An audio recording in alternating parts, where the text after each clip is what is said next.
No vídeo passado a gente viu que alguns materiais, como o aço, eles vão apresentar problemas primeiro no cisalhamento, antes de apresentar problemas devido às tensões normais, tá? Então aqui a gente vai estabelecer o critério da tensão de cisalhamento máxima. Então como que a gente estabelece um critério olhando para a tensão de cisalhamento?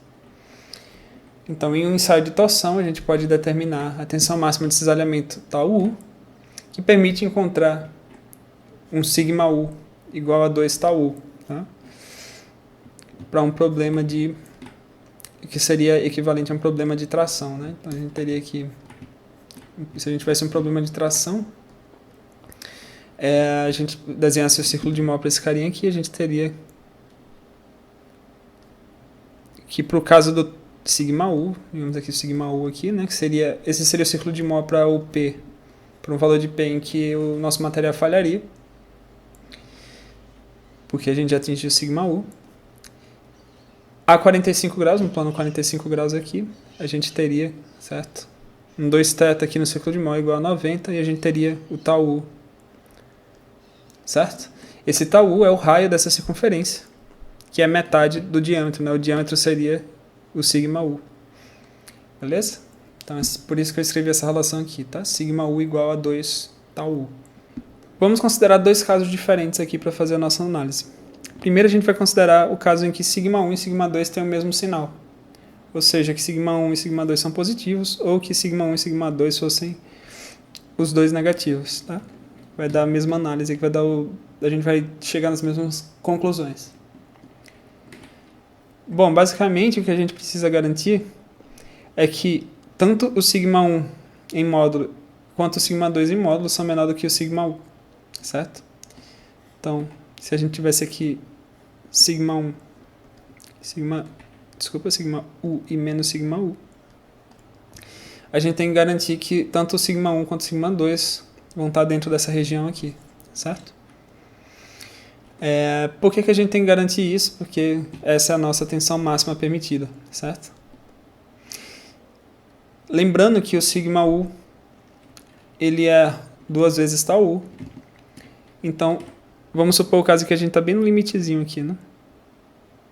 Se a gente estivesse no limite, a gente teria aqui um sigma U, e o nosso tau U seria a metade disso, né? Como o sigma U é o diâmetro desse círculo, então o tau U é o raio. Isso significa que a gente está obedecendo ao nosso critério de cisalhamento. Só que se o sigma U fosse um pouquinho menor do que isso aqui, significa que o tau U seria um pouquinho menor, e o nosso material ele vai falhar por cisalhamento. Vamos ver agora um segundo caso aqui, tá?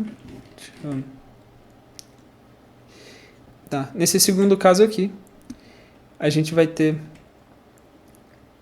o caso em que sigma 1 e sigma 2 têm sinais diferentes, tá? Então cada um está de um lado do eixo vertical. Bom, nesse caso aqui, a gente precisa garantir que a diferença entre os dois é menor do que sigma U, certo?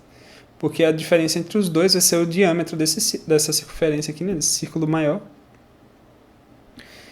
Se o diâmetro é sigma 1 menos sigma 2, então o raio é sigma 1 menos sigma 2 sobre 2, certo? O raio vai ser igual ao tau máximo. E isso aqui tem que ser menor do que o tau U, né? Para ele não falhar por cisalhamento. Só que o tau U é igual a sigma U sobre 2. E se a gente fizer a comparação, né, eu estou dizendo que esse carinha aqui tem que ser menor do que esse.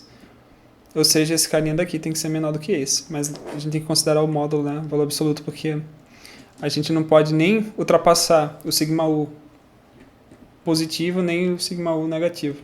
Ok? Porque se a gente fizer isso, a gente vai estar ultrapassando o nosso tau U. Então a gente está indiretamente olhando para o cisalhamento a partir do sigma U. Okay? Isso permite a gente traçar esse gráfico aqui. Se a gente fizer um plot de sigma 1 por sigma 2, de uma maneira semelhante ao que a gente fez no vídeo passado, né, para o método das tensões normais máximas, a gente vai encontrar esse gráfico aqui. Então, para o caso em que sigma 1 e sigma 2 têm os mesmos sinais, né, ou seja, aqui, né, nesses dois quadrantes, Então, basicamente, a gente tem o mesmo caso, é igual ao caso anterior, né? A gente só precisa garantir que o módulo de um e o módulo do outro são menor que σu. Então, dentro dessas regiões aqui, a gente está seguro. Fora dessa região, a gente não estaria seguro. E para o caso em que σ1 e σ2 têm sinais diferentes, a gente vai ver, né, que se a gente traçar uma reta, né, σ1 menos σ2 é igual a algum valor A, vamos supor que A é igual a zero, né? Então seria passando aqui pelo zero. Se A fosse igual a menos algum valor, ele estaria passando aqui. E se A fosse igual a mais algum valor, né, um valor positivo, essa reta estaria passando aqui, né? Quando A é igual a menos σu, então a gente vai estar passando aqui, ó. Certo? E quando A for igual a σu, a gente vai estar passando aqui. Se A for maior que σu, a gente extrapola esses intervalos. Então, a gente estaria tendo uma tensão de cisalhamento que extrapola o nosso τ. Ok? Isso tudo que eu fiz aqui foi só para desenhar essa figurinha. A gente só precisa desenhar σu menos σu, σu e menos σu. Se a gente fizer isso, a gente só precisa desenhar um quadradinho aqui nos quadrantes. No quadrante 1 e no quadrante 3, né? E no quadrante 2 e no quadrante 4, a gente desenha uma reta que liga esses pontinhos que a gente desenhou nos eixos, certo? Então a gente só precisa garantir que os nossos σ1 e σ2 estão dentro dessa região. Se ele estiver fora da região, a gente vai ter falha por cisalhamento. Então a gente vai usar esse critério normalmente quando a gente estiver tratando de materiais dúteis. No caso do aço, por exemplo, a gente viu, né, que quando ele falha a partir de um escorregamento nos planos oblíquos.